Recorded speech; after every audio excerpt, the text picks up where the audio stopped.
Dear Angel.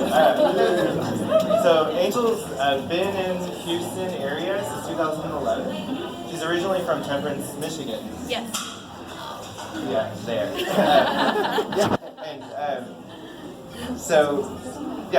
She studied at the California College of Arts. Has lived in Japan for a large portion of her life. It influences her work, I can see possibly. Angel's really blown up over the past 6 years, and being able to see that happen has been awesome. She's shown throughout the U.S. More locally, she was recently included in the Craft Texas survey exhibition at the Houston Center for Contemporary Craft. In 2015, she was in the Texas Design Now show at the Contemporary Museum in Houston, but she's shown in New York, throughout Japan, Oakland, and was recently in Minneapolis. So she also, if you're in New Orleans, has some cups, different body of work at the Oakland Museum. So if you were going to Houston too, or in the museum district, Angel just this week started a residency at the Houston Center for Contemporary Craft.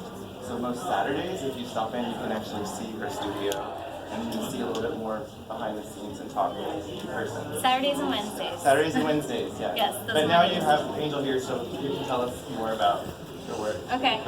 Hi guys. Thanks so much for coming out. Thanks for bearing through all the traffic. I heard it was nuts. I want to thank Dennis and all the staff at the Galveston Art Center and my fellow artists for, our stick-to-itiveness throughout this hurricane. We had to they de-installed the show like when the opening was pushed back, and they reinstalled everything, and it looks perfect, great, lovely. Thank you. So when I was talking to Dennis about like what I would talk about, I was like, I don't know what to say. There's a lot to say. He was like, well, maybe start with explaining what they're looking at, right? So what you're looking at, this is a culmination of all the work I've made this year for 2017 thus far. These are ceramic sculptures. So they're sculptures made out of ceramic. All of the color is glaze-based. These are for all the craft people who are going to ask me these questions. So all the color is glaze-based, and I really like to, this year I was really focused on pushing surface. So like when we talk about contemporary painting, there's a huge portion of it that is about, surface, right? And dressing surface and space. And I come from painting. I studied painting at California College of the Arts. And so I still have that language when I come into ceramics. So I'm not just coming from this craft-based background, not just, there's no such just or other or better, but I'm bringing in a lot of influences that some people say are unique. So anyways, in terms of content,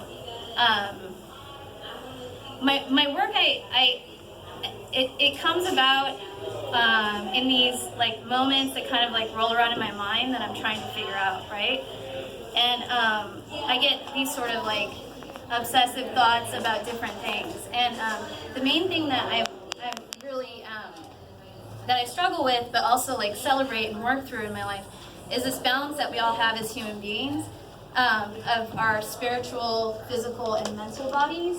So all throughout the day, like every person we interact with, we're constantly like mitigating all these systems that we don't really, aren't completely aware of, right? And so there's this sort of, like in Tibetan Buddhism, the idea of Tantra, it's not just about eroticism, okay? It's about a complete like esoteric balance of every aspect of human self. So that's what I try to like explore in my work. So if we were going to look at pieces of work that talk about that, okay, we'll start with this one over here. So this blue one is called, okay, so titles are like big like hashtags of like context for me. So I'm like really into titles and like the poetry of the title helping lead someone in the work. So that's called the Mountain of Self-Actualization. And so that's kind of like through like your spiritual path and also personal growth throughout your life, like it can be, like if that's the thing you're into, like if you're into like refining and growing and all that kind of stuff, it is like climbing a mountain, right? But at each peak that you get to, there comes a point where you're like, yes, I did it. And then you look and you're like, oh my God, there's so much more I have to work through, or there's so much more I have to do. And so it's kind of like this, I personally feel like a constant rigor of of trying to work through and grow and keep evolving to hopefully be a pretty cool old lady one day. So there's that. And then the one behind James, look at that one. So that piece is called Memphis Theme. And so it takes, it definitely is influenced by the Memphis School of Design, but also like this idea of like, I had a show in Minneapolis and the title of the show is Karma Beans. And so the idea of the karma bean is like this thing that follows you around through your life. So it's like a person that keeps coming back, or a certain type of person, or a certain kind of thing that it's your karma. It's the bean in your shoe that you keep tripping over that you eventually you hopefully can work through that karma into like getting past it, right? So that's like a big thing. And then the centerpiece here, which was on all the cards, that's called Beyond the Next Bardo. And so that specifically is a piece about the Tibetan Book of the Dead and also meditation practice. So like within my meditation practice, like I'll feel cool, I'll feel good, I'm like, yes, I'm vibing, like I'm one with, everything's balanced, I feel awesome. And then eventually the thing comes up and you're like, oh no, that's the next thing I have, which it really talks to the, the mountain of self-actualization too. But this is like the thing you see that causes that. So it's like a moment in your meditation where you're really like, okay, this is the next project of like refining and hopefully like self-improving. Because I think the more people work on themselves and work on healing themselves, that like creates a ripple effect of healing and goodness to everyone they've ever known. Like there's like, the Lakota belief that's like, any amount of healing goes back 7 generations, but it also goes forward seven generations. And that's like an incredibly wonderful thing, like to think about, like if you're able to do the work to help just like even one person, but God, that many people, that's great. So anyways, that's what all this work's about. And if you have any questions, let me know. Yes. And that was wonderful, and I feel terrible that I don't have a philosophic question to ask at this point.